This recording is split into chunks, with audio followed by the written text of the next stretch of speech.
Bonjour et bienvenue dans votre hebdo. Cette semaine, l'association Creative Handicap fait appel aux petites mains agiles pour confectionner des fleurs composées de matériaux de récupération. Les œuvres seront exposées lors du festival Ecozone. Pour le deuxième tour de l'élection présidentielle, vous pouvez encore voter par procuration. Fabrice Cyril nous dira comment s'y prendre. Mais tout de suite, retour sur les années sombres du franquisme en Espagne. Nous sommes à Grenade en août 1936. La guerre civile a éclaté, la ville est aux mains des nationalistes. Jusqu'au 12 mai, La Forge présente Une nuit de Grenade d'après un texte de François-Henri Soulier. Cette pièce nous plonge en pleine guerre civile espagnole.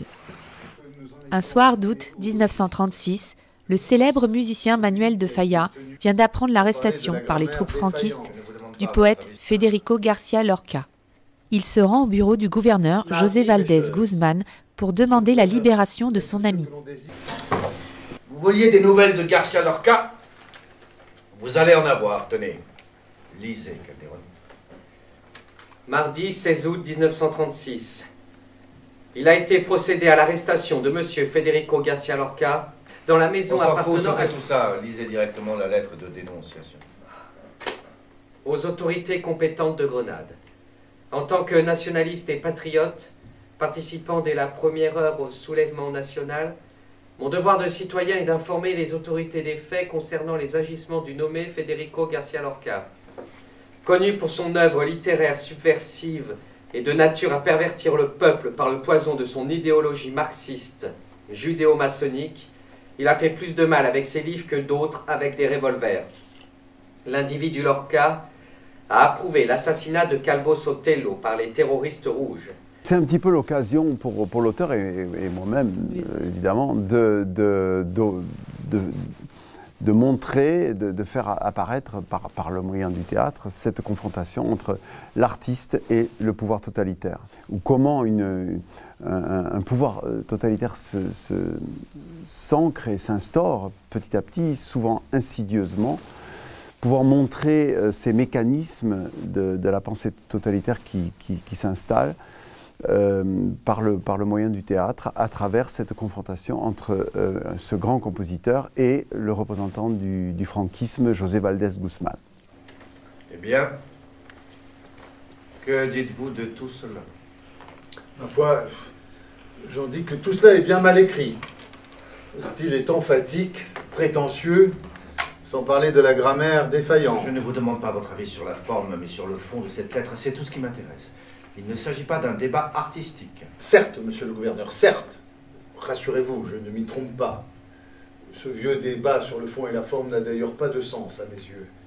La forme est toujours la forme de l'esprit, un moule fidèle de la pensée qu'il a produite. Où voulez-vous en venir? À ceci, l'auteur de ce chiffon, qui n'est pas un écrivain, s'érige en accusateur d'un poète qui le dépasse de 100 coudées.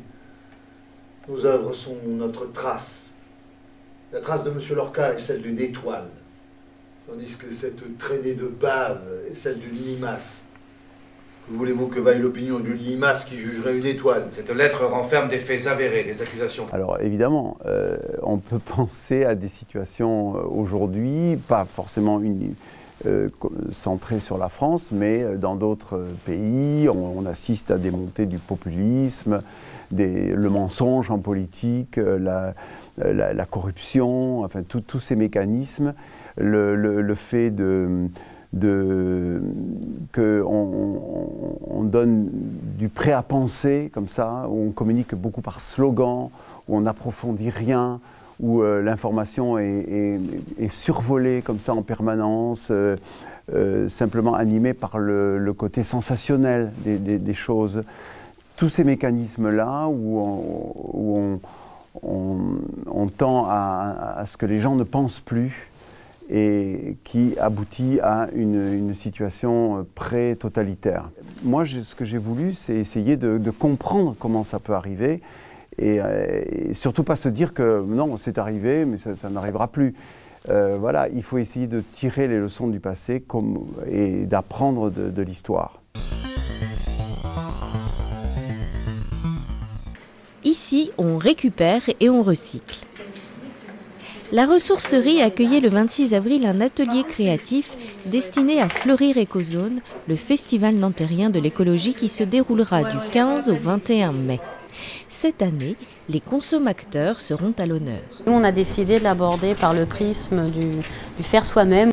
Alors là, on est plutôt sur un atelier créatif, culturel, mais évidemment, tout au long du festival, on va parler d'ateliers, de fabrication de produits d'entretien, de couture, de cuisine, tout ce qui nous concerne au quotidien. À la manœuvre Creative Handicap, une association qui réunit handicapés et valides autour d'activités créatives. Les bénévoles ont commencé par réunir la matière première. Tous les matériaux qui sont utilisés ici donc, pour cet atelier viennent de la ressourcerie, donc ce qui va être jeté par les gens, parce que ce qui est intéressant c'est vraiment de fabriquer et de faire soi-même avec le contenant d'une poubelle, des papiers usagés, des livres que l'on jette, même des pots de yaourt, des bouteilles en plastique, voilà tout ce qu'on peut récupérer. On se rend compte qu'on peut fabriquer beaucoup de choses et faire vraiment des beaux objets à partir de tous ces matériaux de récup. Alors le papier, ça se plie, ça se tord, ça se modèle, on fait ce qu'on veut des papiers. Alors qui va fabriquer toutes les fleurs d'Écozone, du festival Écozone? Alors on a demandé à beaucoup de structures différentes, donc des structures de personnes âgées, des structures de personnes en situation de handicap, donc là ça va être plus de notre côté, mais je sais qu'aussi Coralie Richard a demandé à des instituts de travailler là-dessus. Ça sera des enfants dans des bibliothèques, dans les médiathèques. Avec l'aide de tutoriels, on peut aussi fabriquer les fleurs chez soi. On peut fabriquer des fleurs très simplement avec un petit pliage de base qui est le pliage de la salière ou de la cocotte et voilà, et puis les amener à la mairie pour qu'ils les récoltent. Alors on a un objectif qui est de 1500 fleurs, j'espère que ce challenge va être tenu et puis voilà, donc rendez-vous au 20 mai pour ce beau jardin. Là ça peut être rigolo Oui, tu vois, D'ici là, vous pouvez participer aux ateliers qui se dérouleront le 3 mai à la médiathèque du Petit Nanterre, le 6 mai à la ressourcerie et le 10 mai à la médiathèque des Fontenelles.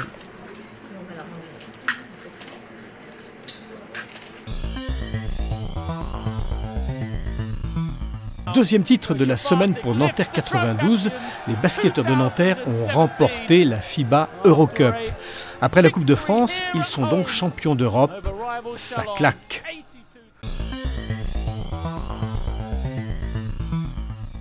Le mois de la Résistance 2017, c'est du 30 avril au 3 juin. De nombreuses initiatives célèbrent la mémoire et le territoire nantérien autour du thème « Les résistances d'aujourd'hui ». Films, débats, émissions de radio, cérémonies, tout le programme est sur nanterre.fr.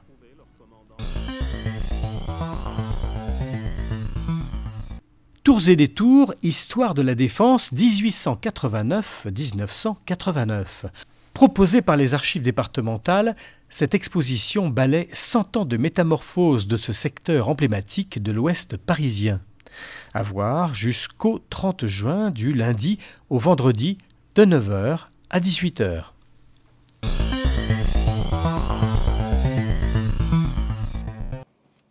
Pour le deuxième tour de l'élection présidentielle, vous pouvez encore voter par procuration.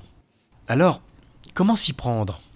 Alors pour établir une procuration, il suffit de se rendre dans n'importe quel commissariat de police, une brigade de gendarmerie ou un tribunal d'instance compétent de la localité, muni d'une pièce d'identité pour la personne qui souhaite faire établir la procuration, se faire représenter un scrutin, désigne une personne qui sera son mandataire.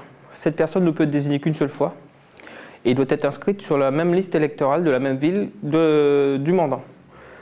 Donc pour ce faire, ça peut se faire 24 heures sur 24 dans les commissariats de police.